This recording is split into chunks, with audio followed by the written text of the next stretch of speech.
श्रोमणी संत, अच्छे संत हैं। राजस्थान में तो ये समझो हीरा माने जाते हैं वो राजस्थान के हुए। और इस टाइम में मतलब जैसे बहुत निर्मल दिव्य दृष्टि उनकी, और विद्वान भी थे। तो उनकी पुस्तक थी तो हमने वो पढ़ी ऐसी, तो एक उसका एक पन्ना हमने पलटा, तो उसमें एक लाइन जो है हेडिंग में लिखी हुई थी मुख्य रूप से।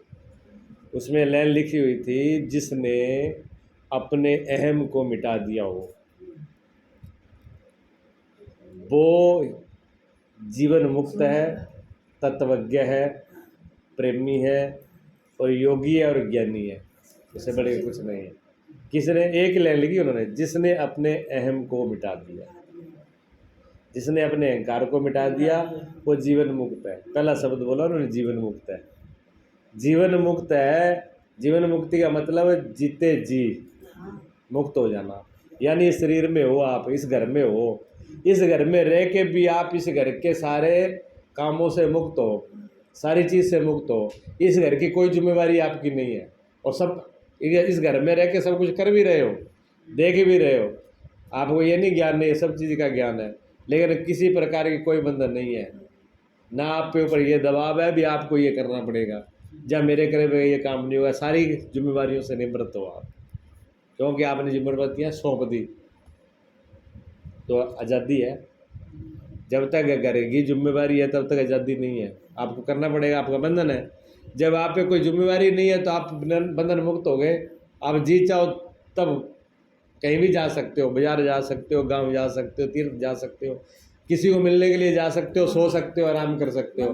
क्यों, कोई करना मुझे है ही नहीं कुछ, तो मैं मुक्त हूँ।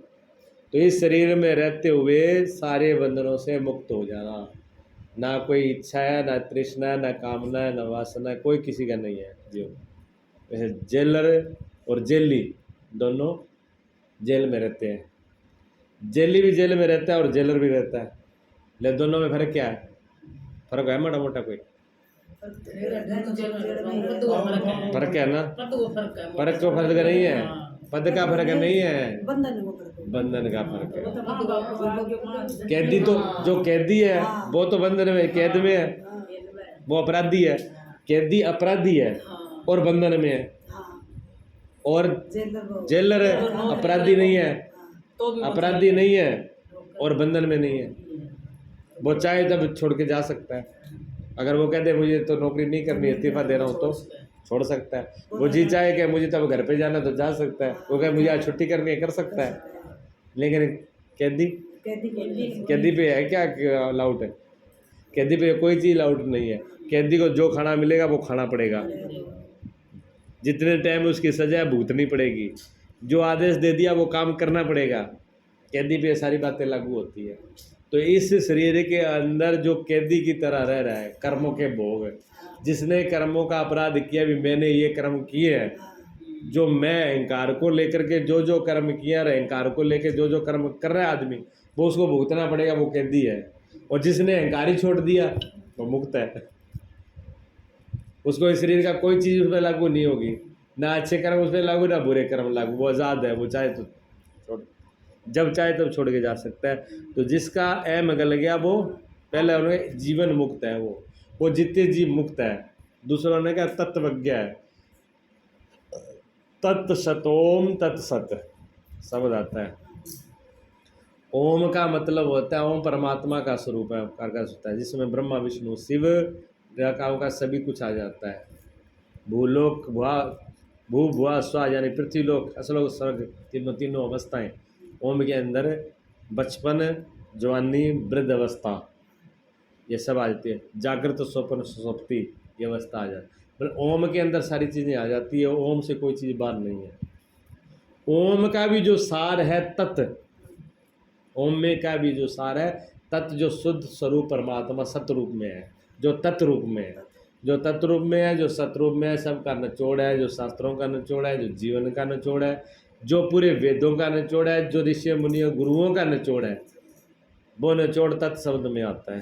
तत्व का मतलब होता है, तत्व कहने का मतलब आप सारी भाषा में थे कह दो कई बात में के तत्व है, फिर बोल दियो नहीं कि फिर ये बात में के तत्व है, भी बात में के तत्व है, हमारा बकवास है, बोल देते हो ना। क्यों? जब कहते हैं इसकी बात में तत्व नहीं है, ये कह दिया तो मतलब इस बारे में कोई सार नहीं है, ये निसार है इसकी बात, ये फालतू बातें करता है, कोई तत्व की बात नहीं है।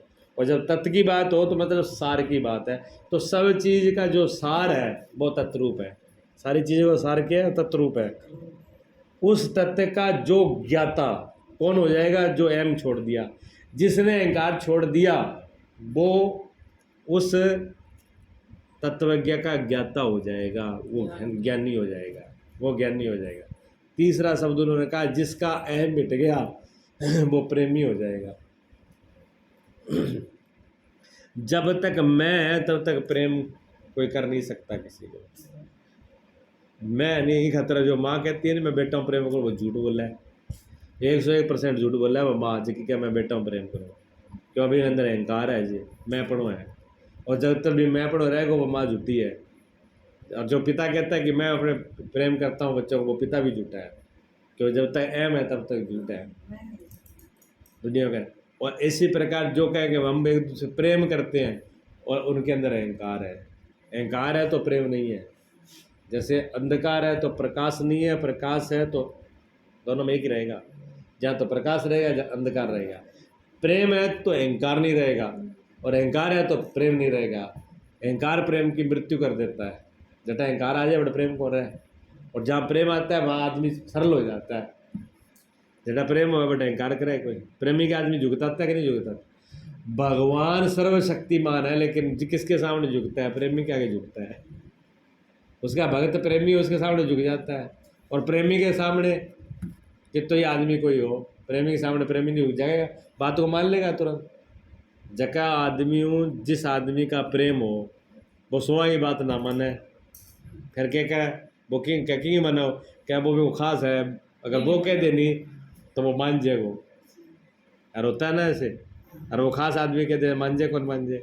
मान जाता ना, क्यों? वो ताकत किस में? वो प्रेम में ताकत है, वो प्रेम झुकाता है उसको, वो प्रेम उसको नीचा कर देता है। तो जिसके जीवन में परिपूर्ण प्रेम आ जाए उसके जीवन में अहंकार खत्म हो जाता है। इसलिए महापुरुषों ने कहा सदगुरु का और परमात्मा का प्रेमी हो जाओ। भाई आप कुछ नहीं कर सकते, आप कुछ मत करो, कोई साधन भजन सिमरन कुछ नहीं हो रहा, कुछ मत करो, लेकिन प्रेमी तो हो जाओ, इतना तो कर सकते।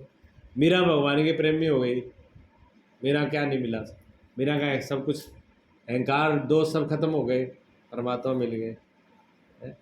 कर्माबाई क्या थी? भगवान से प्रेम ही तो किया, श्रद्धा ही तो, कबीर ने प्रेम ही तो किया। जो जो भगवान के प्रेमी हुए उनके अहंकार खत्म हो गए, अहंकार रहे ही नहीं, निरअहकारी हो गए। तो प्रेमी चाहे तो प्रेमी हो गया उसमें अहंकार नहीं रहा, जो निरअहकारी हो गया उसमें वो प्रेमी हो गया। एक ही बात है, दोनों घटना एक तरफ एक साथ ही घटती हैं, दो नहीं है, एक इधर से देखना है एक इधर से देखना है, ठीक है। और चौथा शब्द उन्होंने कहा जो अहम शून्य हो गया, जिसका अहम भाव मिट गया वो जीवन मुक्त है, वो तत्वज्ञ है, वो प्रेमी है, और वो योगियों का भी योगी है।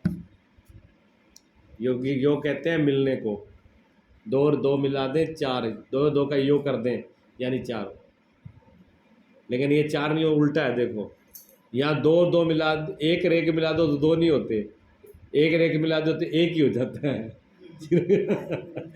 परमात्मा और भगत मिलता है तो एक हो जाता है, दो नहीं होते, ऐसा योग है ये। तो भगवान आत्मा और परमात्मा का एक हो जाना ये योग है। तो अहंकार मिट गया, उसका योग सिद्ध हो गया। उसमें एक लाइन थी है भाई, एक लाइन हमने पढ़ी, मैंने कहा चलो पुस्तक रख दो यहाँ पे, ले आए हम।